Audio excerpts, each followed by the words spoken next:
All right, Biden just dropped a bombshell speech in Chicago, and he wasn't holding back. He went straight for Trump and Elon Musk, calling out their hostile takeover of the federal government. Biden was fired up, and we're going to break down what he said in his first big address since, well, you know, the whole Trump takeover that's been a total disaster. Biden specifically called out Trump's crew for going after Social Security. Let's roll that clip. You gotta ask yourself, why is this happening? Why are these guys taking aim at Social Security now? Well, they're following that old line from tech startups. The quote is, move fast, break things. Well, they're certainly breaking things. They're shooting first and aiming later. And as a result, the result is a lot of needless pain and sleepless nights. My friend Governor O'Malley knows what they're really up to. He says, and I love his quote, they want to wreck it so they can rob it. They want to wreck it so they can rob it. Okay, here's how I'd present that. Focusing on the impact and Biden's tone. Then, Biden really laid into them, hammering home just how much damage they've managed to do in less than 100 days. He was clearly furious. Let's hear what he had to say. But look what's happened now.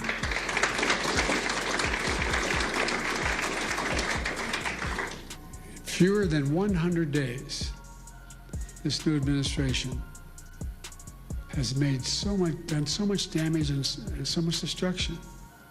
It's kind of breathtaking it could happen that soon. They've taken a hatchet to the Social Security Administration, pushing an additional 7,000 employees, 7,000 out the door in that time, including the most seasoned career officials. Now they're getting ready to push thousands more out the door. Already we can see the effects. For example, thousands of people use the Social Security website every single day to check on their benefits and submit their claims. But now, the technology division of the Social Security Administration has been cut in half. And so the website's crashing. People can't sign on to their accounts. And then he went straight for the jugular, calling out Trump and Musk for their attacks on Social Security, labeling it a Ponzi scheme. He didn't mince words. Let's take a listen. So this would desperately need you. And folks, it's not just the Secretary of Commerce. We heard how others, empowered and emboldened by this administration, talk about Social Security.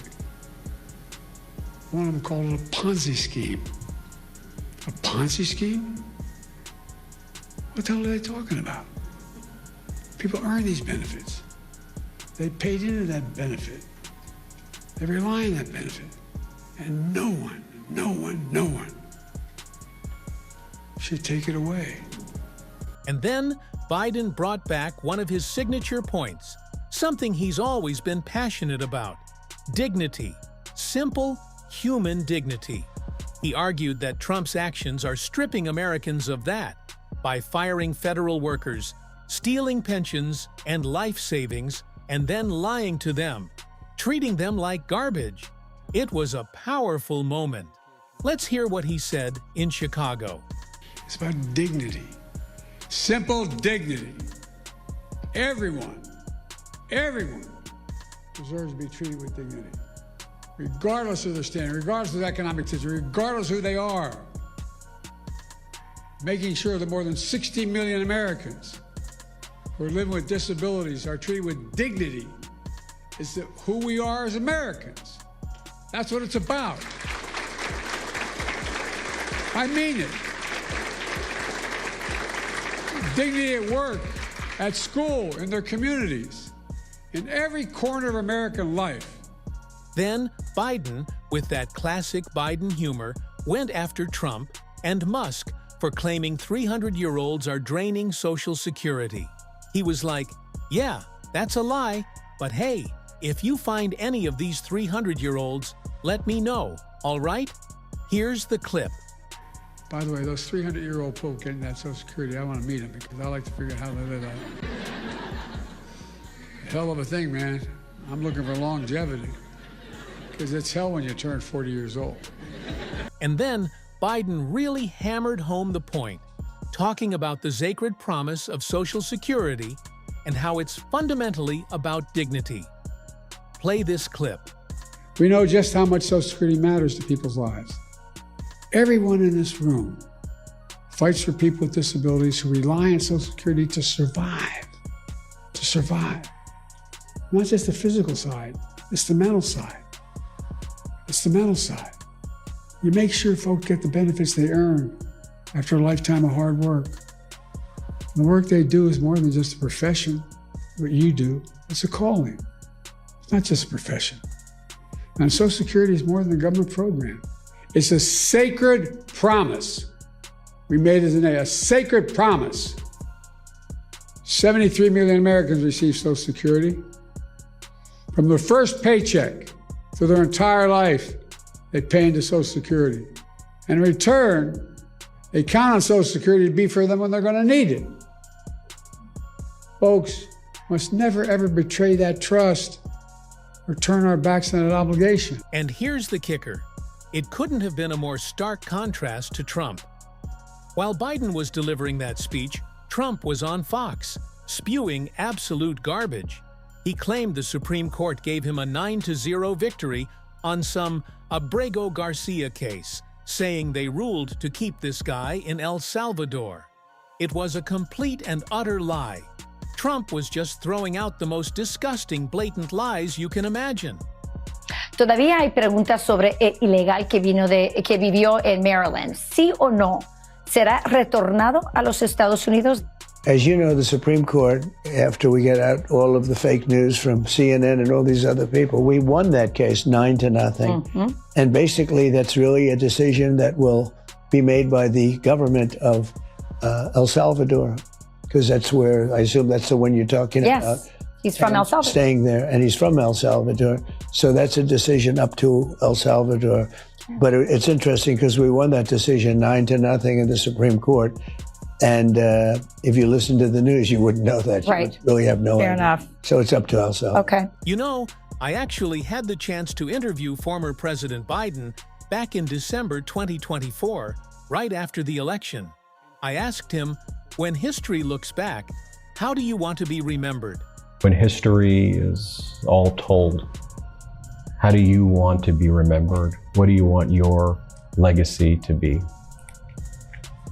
I kept my word that when I said I was going to do something, I did. And that my focus has always been about how to give ordinary people a shot. You probably heard me say it before. My dad used to say, Joey, your job's about a lot more than a paycheck. It's about your dignity. It's about respect.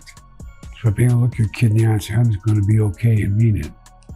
It's about being able to be yourself and focus on people who need some help. And the vast majority of American people, all they want is a chance, just a chance, and they'll do fine. You see hope? I do. I'm hopeful. And here's another thing that's pretty wild. Biden, back when he was in office, basically predicted everything that's happening now under Trump. Like, back in July 2024, he was warning us that Trump would trigger a recession. Under my economic plan, they say we're going to continue to grow and keep inflation down. They say that Trump's plan would put the economy in a recession. There's 16 Nobel laureates last week. Say it put us in a recession and inflation would soar. Folks, look. In fact, I guess I should worry, but the new Wall Street Journal survey of economists says inflation will be worse under Trump. That's the Wall Street Journal. Great paper, usually not supportive of me.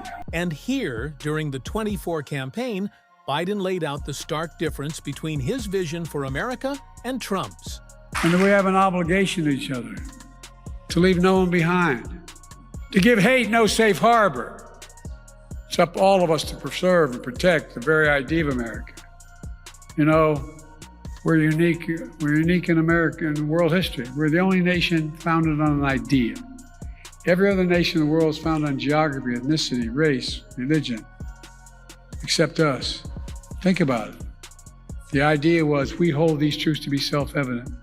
But all men and women are created equal in the image of God, deserve to be treated equally throughout their lives. We've never fully lived up to it, but we've never walked away from it. We've never walked away from it. And we're not going to walk away from it now.